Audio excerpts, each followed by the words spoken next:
Check out FlipsideGaming.com for all your gaming needs. Use the promo code HEROES to save 10% on all orders over $10 and support the channel at the same time.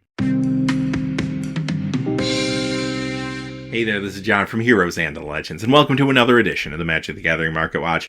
This is it. Dominaria Launch Weekend is finally upon us. Feels like it's been forever. I hope you have a chance to go out to your LGS and play a little bit this weekend. This is a very exciting and very well-received set. As a matter of fact, it's having a big impact on multiple formats when it comes to the market. We're going to talk about that today. We'll look at Standard as we always do, as well as Modern, some Vintage cards. We'll talk some Commander, some Pauper, a lot going on. One thing we won't discuss today, though, will be the Dominaria singles prices themselves. We did that on Thursday in a companion video. I'll link it at the end of this one. Now, quickly before we get started, though, just a really fast reminder. If you check out the description below, you'll find a few ways to help support what we do here at the channel. One of which is our Patreon page. You're also going to find links to products on Amazon. If you make any purchases on Amazon, once you go through that first link, no matter what it is, we'll get a small percentage for the channel. Finally, Flipside Gaming still offering a promo code for our viewers. Hopefully you can save some cash while you support the channel. As always, thank you not only to the folks that look at those links, but to all the viewers. You all make the channel what it is. But without any further ado, let's get into it. We'll start off with the top 5 standard legal cards that have lost value this week. Number 5, Combat Celebrant, down 36 cents to $8.50. Now, this card had a huge week at GP Seattle thanks to the Is It version of God Pharaoh's Gift, which kind of had its coming out party there. We saw the price spike a couple weeks back.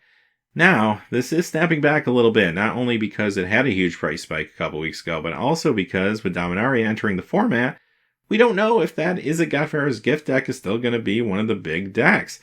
And people are a little reluctant to buy a $8, $9 card until they know that for sure. Number 4, Angel of Invention, down 40 cents to $4.59. If we learned one thing from GP Seattle, it's the fact that if the God Pharaoh's Gift deck does cross over into the new standard meta, it's probably going to be the Izzet version over the Azorius version, so this card goes down this week. Number 3, Torrential Gearhulk, down 48 cents to $11. Good card. I mean, obviously, Abrade took the wind out of its sails a little bit, and I don't think that's going to change in the new meta. I think it will still see a little bit of play here and there, but not at the levels that it once did, unfortunately, so this continues to decline. Number 2, Vraska's Contempt, down 61 cents to $14.03. This is a card, actually, I've seen a little bit of modern play out of sideboards, like a one-of. We'll have to see if that sticks. But right now, this is pretty much solely a standard card. And due to the fact that it is a rare from Ixalan, a set that has really saturated the market right now, I'm not surprised to see it going down a little bit. Although this is still going to be a key piece of removal. I would expect this, though, to settle in maybe closer to the $8 to $10 mark within the next 3 months or so, just due to the quantity out there. Number 1, the Scarab God, down 204 to $26.51. Big drop for the card this week. It's got a lot going against it. First off, Dominaria entering the format. This price point, $25, $30, it's not going to fly until people are sure this card is going to be worth picking up at that price point. Considering that, of course, the standard format's changing a lot. And this card goes away in the fall. It's going to rotate out. So with all these new options with Dominaria, not only am I worried about playability going forward, but I'm also just concerned that even if the card is viable, which I think it will be, no doubt, but even if it is, maybe I just start to look at decks that are going to have more cards that are not rotating out in the fall, just so I have a longer lifespan for what I buy into in Standard. So I think all that's playing into the price point this week. Not to mention, and maybe most importantly, just all the graveyard hate that's out there. We are going to look at a card in the next list, which is a key part of that graveyard hate.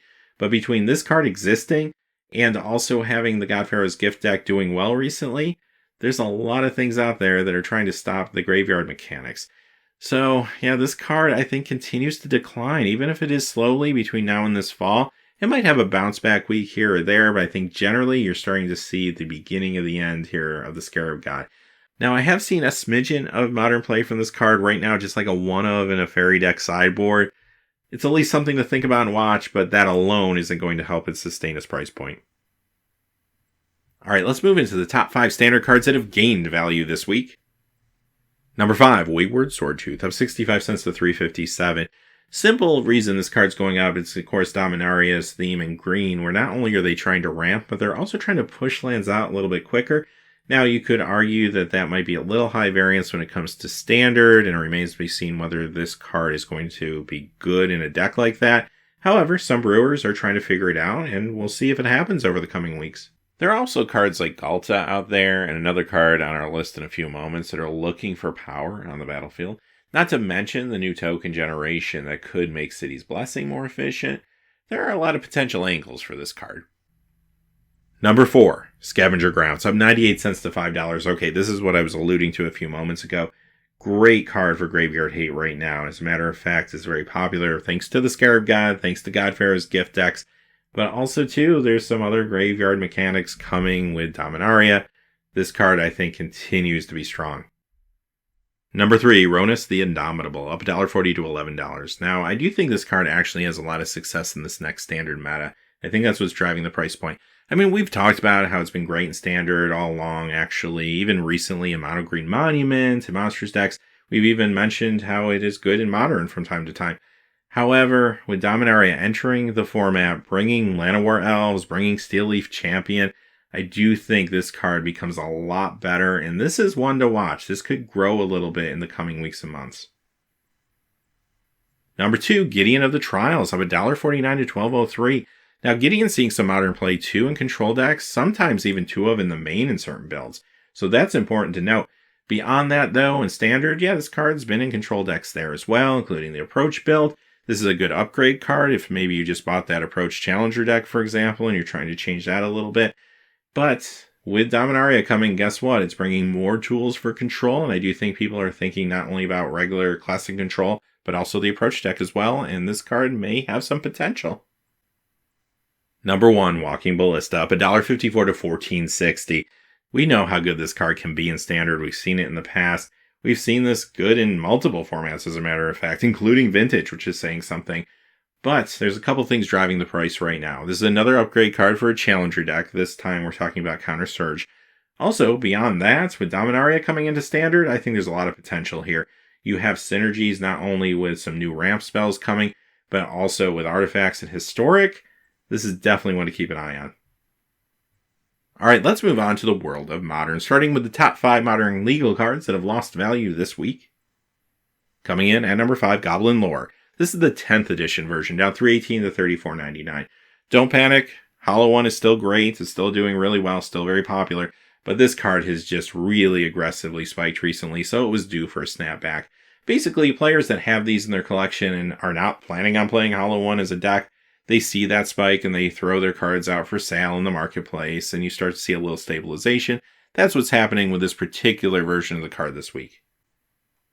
Number 4, Dark Confidant, down $3.43 to $87.62. This is the Ravnica City of Guilds version, and it has a pretty decent drop this week. We talked a lot about this card last week. We saw some strong drops from some of the reprinted versions. This one, being the original, is maintaining its value a little bit better, but still dropping. The big issue we talked about last week with Bob was the performance at GP Sydney and GP Hartford. Jund just looked very lackluster. Unless it puts up a big result soon, this will continue to drop. This does see play in Humans decks, though. However, the more successful versions of those decks usually only run one of these.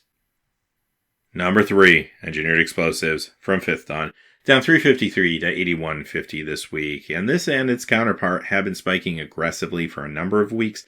Ever since the format shifted a little bit with the unbanning of Jace and Bloodbraid, this card has started to kind of regain its prominence as an important sideboard card in a multitude of decks. At first we started seeing it show up here and there, and then more and more builds as a one-of in sides, and then eventually some running 2 in sideboards. So this is one that did need to stabilize down a little bit, but I do think it will stabilize quickly and maybe even go up a little more after that happens. Number 2, Jace the Mind Sculptor. 2 versions to talk about this week. World Wake down $3.78 to $124.99, with Eternal Masters down $3.78 to $113. Now, I've talked about Jace in the previous couple weeks. He continues to go down. And, you know, Jace is a good card in Modern, but there was so much hype around the unbanning. And it's not broken. It's showing up where it probably should show up. And that's control decks, maybe sometimes on the sideboards of some of the more popular builds of Grixis Death Shadow. So it's a fine Modern card. Is it $125 worth of fine Modern card? Maybe not. And I do think this card eventually settles in, maybe closer to 105, 110 ultimately. It does see its share of Vintage and Legacy play too, so don't forget that. That will prop up the price a little bit, even if it doesn't see as much Modern play as maybe was once anticipated. Number 1, good old Tarmogoyf back on the list. 2 versions here. Future Sight down $3.11 to $105, with Modern Masters 2015 down $3.87 to $82.51. So this kind of avoided the big cataclysm of Jund's last week on our countdown. However, this week it catches up with the card a little bit. Now, even if Jund fell off the face of the earth, which I don't think it will, I do think the deck is still viable. But even if it did somehow, this card still is seeing a lot of play in mid-rangey decks. Traverse Shadow builds, maybe one of the more popular decks that are running this currently. So Tarmogoyf, still going to see play. I wouldn't worry too much about it, but it does have a softer week here. Alright, before we get into our top 5 modern legal cards that have gained value this week, I do have a couple honorable mentions. The first one, Crucible of Worlds. This is the 10th edition version of $205 to $70.95. I want to point this one out because it's a big fan favorite casual card. It does see some modern play, usually like as a one-of out of some of the Tron sideboards. But overall, it's just been gradually going up, and without a reprint happening, I was shocked that we didn't see this in Iconic Masters or Masters 25. Just feels like there's been so many opportunities. If this doesn't see a reprint in the next year, I do think it does get closer to an $80 card, which is pretty crazy. So this is just one to keep an eye on. This card has a deck named after it, so you know it's going to be good. Krark Clan Ironworks, up 225 to 1341. That deck came in first place at GP Hartford recently, so there's a lot of attention right now on the deck and this card in particular. This is going to be an expensive uncommon over time if it doesn't see a reprint. Alright, let's move on to the top 5 modern legal cards that have gained value this week. Coming in at number 5, of course, it had to be here. Mox Opal, 2 versions, Scars of Mirrodin going up 214 to 109.99, with Modern Masters 2015 going up 240 to 103.50. We've talked a lot about this card recently. I don't have anything new to really say. Lantern Control, Affinity, Krark Clan Ironworks. Those are the decks in Modern that are the most popular running it right now, but there are others, not to mention decks in other formats too. This card eventually should hit its ceiling, but I do think it might go up just a tad bit more before that happens, and then maybe stabilizes in the low 100s. Number 4, Horizon Canopy, of 420 to 73.43. This is, of course, the Future Sight version. It's kind of interesting how much people gravitate towards this version, and rightfully so. It's unique, right? It's got the unique border, it's got the unique art. You can pick up one of the Iconic Masters copies of this card a lot cheaper. As a matter of fact, that one actually went down this week. However, this one is just bouncing almost back to where it was originally before that reprint happened, mostly because of its uniqueness and, of course, the extensive play that it sees, not only in Modern, but other formats like Legacy as well. Number 3, Stomping Ground from Guild Pact, up 441 to 28.61. This is another mana-based card that's part of a lot of key decks right now. A lot of popular decks like Hollow One, Jund. Sometimes you'll find this even in Eye of Burn. I know Jund's a little softer right now, but this card is seeing so much extensive play when it just comes to not only Modern, but other formats mana bases. This one I think does continue to go up over time if it doesn't see a reprint soon. Number 2, Psychotrope Thallid, up 490 to 689. Okay, this isn't here really because of Modern, but more so because of Commander. And this is a little teaser of the Commander section, which is coming up in a few minutes, because we're going to talk all about Fungi and Saproling. Dominaria bringing them back into prominence, and Commander players are ready to build some decks. You're definitely going to see that not only with this card, but some others a little later on in the video. This card's so popular, though, it broke in at number 2 on our Modern list, which is saying something considering how spiky Modern has been recently. Number 1, Fecundity. 4 versions here. Urza's Saga, up $2 to $4.74. 8th edition, up $3.91 to $5.37. Battle Royal box set version, up $4.69 to $6.25. And Commander 2013, up $5.08 to $5.90. So what's going on with this card? Well, Skirk Prospector has just been reprinted in Dominaria, introducing it into Modern for the first time, and to a lesser extent also Goblin Warchief. Those 2 cards, alongside this one, were part of an extended deck in 2006, which was a Goblin deck that actually did pretty well and had a following. Now there are players looking at that thinking, could these pieces make a successful Goblin deck in Modern, maybe push that archetype a little bit? And I do think it's very possible. Jim Davis actually has recently done some videos looking at the possibility of the deck and the deck lists, and it does look sweet, so there's a good chance maybe we are looking at our May Hot Deck of the Month for Modern. I guess we'll wait and see. But I do think this card does have some real potential. Alright, let's move on to our Vintage Spotlight. There's a lot of buyouts to talk about this week. There's some cards on the list I was hoping not to have to talk about for a long time, but they are actually newsworthy this week. So let's just see what's going on. We're going to start off with a card that's losing value, and that is Dakin Blackblade. Down $20.79 to $15.26. This is from Legends. This is not on the reserve list. This has been reprinted. You can find cheaper copies. However, the reason I brought it up is because there has been a lot of attention on these gold Legends cards. And if you want to own one of these original cards in your collection and you can't afford like the Angus Mackenzie or something anymore, this is a very affordable option. It's not something everyone needs or wants necessarily, but I just wanted to point it out in case you were in the market to find a cheap gold legend pickup. Tolarian Academy, up $36.28 to $72.90. So Gaia's Cradle, of course, we've been talking in the recent weeks, has been very, very hot. It has brought attention onto some of these other Urza Saga lands. Tolarian Academy could be a little bit awkward because it is restricted in Vintage and banned in Legacy as well as Commander. However, it does look like there's some attention on it this week, if nothing else. Mountain from Arabian Nights of $57.25 to $175. We mentioned this a couple weeks back. It does appear that maybe there's some kind of at least low-level buyout going on with this card. Or maybe just a couple players just happen to be trying to pick up a large mana base of these. I don't know. But this is the only basic land that you'll find in Arabian Nights. It is hard to find now in good condition. So I do expect these to continue to go up over time. Mishra's Factory, the fall variant from Antiquities, up $78.61 this week to $127.24. Now, the winter variant has exploded and been going crazy up and down every week. Definitely has been the target of a buyout and market manipulation. But with the attention on that card, it brought attention to some of the other variants. One of the more successful ones of those variants has been the fall version. Sarah's Sanctum, up $84.23 to $195. Okay, here's another one of these Urza Saga lands. And yeah, this actually has a pretty nice spike this week. I don't know if this is a true buyout again or just more attention on these cards thanks to the increases that we have been seeing in Gaia's Cradle. Mox Diamond from Stronghold, up $353.60 to $530. Now, at the end of the video, I do have one foil card to talk about. It's going to be Mox Diamond from the Vault. That got bought out first this week, and then this one followed. So I don't know if this is actually a true buyout, or people saw that first buyout and panicked and just all went out and started buying Mox Diamonds. That could very well have been the case.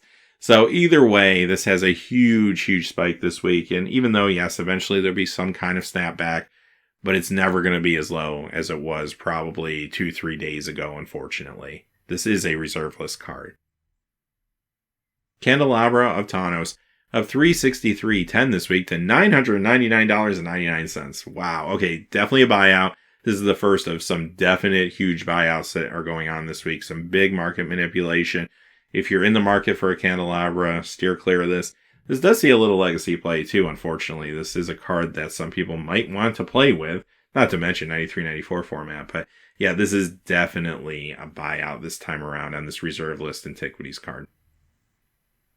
Oh, you didn't think I could keep it off the show forever, right? It's already back. The Tabernacle at Pentrevale, of $499.51 to $2,999.51. That is insane. Okay, if you've been a fan of the Market Watch for a while, you know this card sat around $1,200 forever and then started growing gradually. But now, again, this is a buyout. This is market manipulation. This is a huge spike. This is actually the all-time high for the card. So there you go. And again, another card that sees a little bit of play in Legacy and also 93-94. So, I mean, it does actually warrant some people wanting to pick it up to play the game. Unfortunately, not many people are going to be able to afford it anymore. And the last of the big buyout cards today, Nether Void, up $673.40 to $1,135.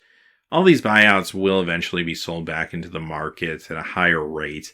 And that will bring the price down a little bit. So you will have another crack to get these things if you really are interested, but they are still going to be expensive. And unfortunately, again, they won't go down as low as they were before the buyout. All right, let's talk about a couple Pauper cards in our Pauper Spotlight. 2 this week. I will say Pauper is a little calmer. I won't say slow, but it's been a little calmer the last few weeks. Grey Furnace. This is actually the version from Dual Deck, Elves vs. Inventors, kind of catching up to some of the others. Up 28 cents to $1.43. This sees play in the Kuldotha Boros decks as well as Affinity. And also Priest of Titania. 2 versions here. Urza Saga going up 32 cents to $4.06. Commander Anthology going up 77 cents to $6.46. And this will be found in the Elves builds. All right, Commander Spotlight. Got some Commander cards to talk about. Most of them revolve around fungi and saprolings, but the first one's a little different. Mind's Dilation, up 217 to 459. This one's a little bit odd. I really didn't know where to put this card. It does see some occasional Commander play. It's not necessarily a huge Commander card or anything like that. But this was mentioned in a podcast over the last week, and it drew some attention on the card, so you saw an increase. It is a mythic rare from Eldritch Moon, and that had a lower print run anyway. So combine that with the fact that this card really wasn't on a lot of people's radar. Once people started buying it off like TCG Player and stuff, it just kind of disappeared quickly, leading to the spike. I do expect people to see the spike and throw their copies out there for sale, and then everything should just stabilize. So just something to mention. Never underestimate the power of mentioning a card on like a YouTube video or podcast, though. I guess this is the lesson here. Utopia Mycon, up 218 to 502. And of course, like all the rest of the cards we're going to talk about today, it's all about Dominaria bringing the fungi and bringing the saprolings. And this is actually uncommon that had a really nice week. Fungal Bloom, up 292 to 399. Now, this is a reserve list Fallen Empire card. I've never said that before on the Market Watch, I don't think. I'm going to say it one more time. Reserve list Fallen Empire card. But again, I do think it's going to be a lot of fun in this commander or casual build when it comes to the saprolings and fungi. Elvish Farmer. I actually really like this card. One of my favorites from back in the day. Up 302 to 995. This is another, you guessed it, reserve list Fallen Empire card. And this is going to be, I think, a key part, though, of some of the casual decks that want to play with this tribe. So this is something to watch, definitely. And, hey, if you're looking for a commander, how about Nemada Grove Guardian? Up 683 to 843 has a huge week, as people are really starting to prepare to build these decks.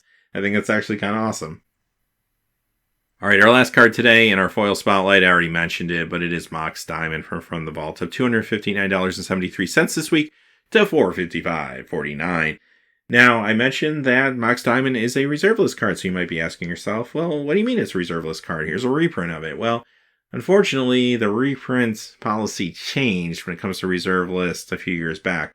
Now, if you go back far enough, there was a time where Wizards would say that they would reprint a card in the reserve list as a premium promo card. But unfortunately, that is no longer the case. So this is it. This is your last Mox Diamond opportunity.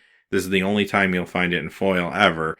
So it stands to reason the card was probably undervalued to begin with, but obviously this is a buyout, which of course sparked the interest or perhaps potential buyout of the original version as well.